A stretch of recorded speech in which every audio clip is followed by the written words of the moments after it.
Hello guys, pag-usapan lang natin ang breaking news na exclusive nga naman guys na kinababaliwan ng mga Katden fans. Catherine Alden, mas sweet of cam. Ibig sabihin pala nito guys, maraming nakakauli kina Catherine Bernardo at Alden Richard na mas sweet sila kahit na off cam, 'di ba? At kitang-kita yan guys ng mga Katden fans at mga netizens. Kaya nga naman guys, mabilis mapag-usapan ang issue at intriga.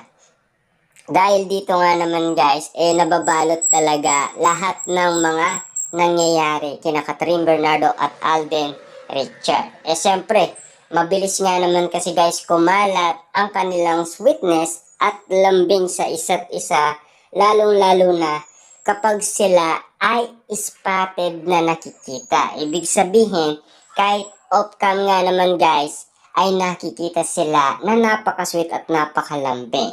Kahit ang mga celebrity guys ay isa na rin sila sa mga saksi na pwedeng makapansin kina Catherine Bernardo at Alden Richard. Ibig sabihin lang yan guys, pinapatunayan lang nila na talagang kapansin-pansin ang bawat sweetness ng dalawa. At siyempre, yan ang laging laman ng issue at intriga na laging pinag-uusapan at pinagkakaguluhan at pinagpepestaan ng maraming netizens at ng mga Katden fans. At hindi lang naman sila guys, no? Maging ang celebrity at ang media at lalong-lalo na ang mga legit na marites. Ibig sabihin yan guys, maraming pinang-aawakan na mga resibo na talagang kahit off-cam ay makikita nila sina Catherine Bernardo at Alden Richard na napaka-sweet. Ibig sabihin guys, malayo na yon sa promotion. Ibig sabihin, hindi na talaga gawain yon ni Catherine Bernardo at Alden Richard para ipakita pa nila ang kanilang trabaho. Diba? Kasi pinapakita lang nila ang kanilang trabaho guys kapag spotted nga naman sila. Diba? Na laging napapag-usapan.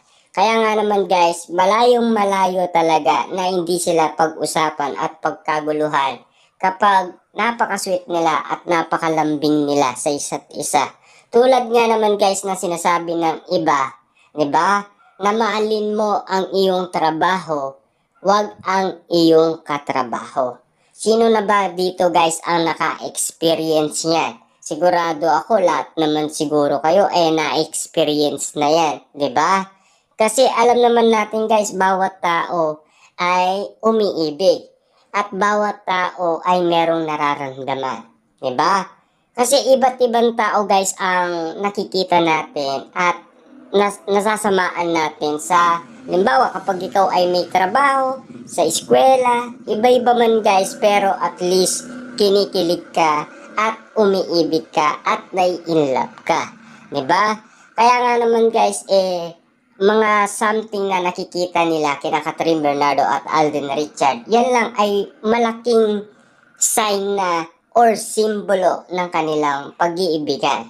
Kaya nga naman guys, hindi nakataka-taka yan at hindi na rin kaduda-duda yan Ibig sabihin, malaki ang chance na mga inala ng karamihan na kilos magjowa na talaga. Sina Alden Richard at Catherine Bernardo. Malaking akbang na yan guys para sa katotohanan. Diba? Kasi makatotohanan na guys Lahat naman siguro saksi sa lahat ng pinapakita nila. Diba? Katulad na lang guys ng holding hands. Diba? Siguro naman lahat kayo nakakaranas ng kapag ang lalaki inawakan yung babae, ibig sabihin lang yan guys, yun ay pagmamahal na talagang handa kanyang ipakilala at handa kanyang irespeto. Ginagawa ba yan ni Alden Richard at Catherine Bernardo? Ginagawa yan guys Kaya nga naman alam naman natin na ayaw niya kasing magpatalo sa ibang manliligaw ni Catherine Bernardo. Kaya nga naman guys, ginagawa ni Alden Richard. Kasi meron siyang kalaban na iba. Siyempre kapag hindi ginawa yan ni Alden Richard, ibig sabihin, talo siya. Alam naman natin guys, maraming mga netizens at mga Katden fans na nagpupus na sana wag magpatalo si Alden Richard sa ibang manliligaw ni Catherine Bernardo. Kaya nga naman guys, binabakuran si Catherine Bernardo ng mga Katben fans kasi ayaw nilang mapunta si Catherine Bernardo sa iba. Ang gusto lang nila si Alden Richard, di ba? Siyempre, alam naman natin, no, kapag trabaho kasi ng kapwa-tao, kakaiba na kasi ang iisipin natin. Pero kapag ang isa ay may jowa na, chemistry na lang talaga.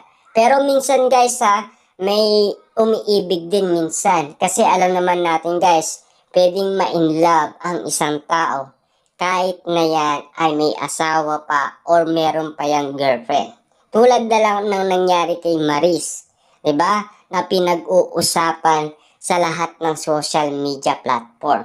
Bakit? Tinatawag siyang cheater 'di ba? At kahit yung sinasabi nilang Anthony, tinatawag din siyang cheater.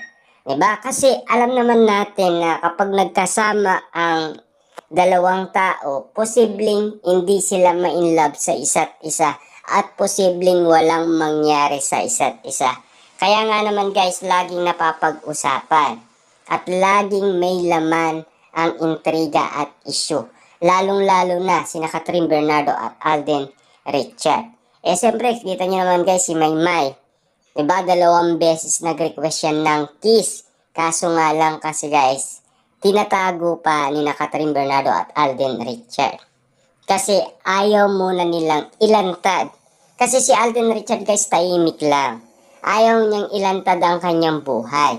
Lalong-lalo na ang kanyang buhay pag-ibig. Ang iniintay na lang natin dito guys, ang press con ni Alden Richard kung kailan. At kung kailan sila aamin. Alam naman natin guys yan na lang ang tanging inihintay ng karamihan kung kailan sila aamin.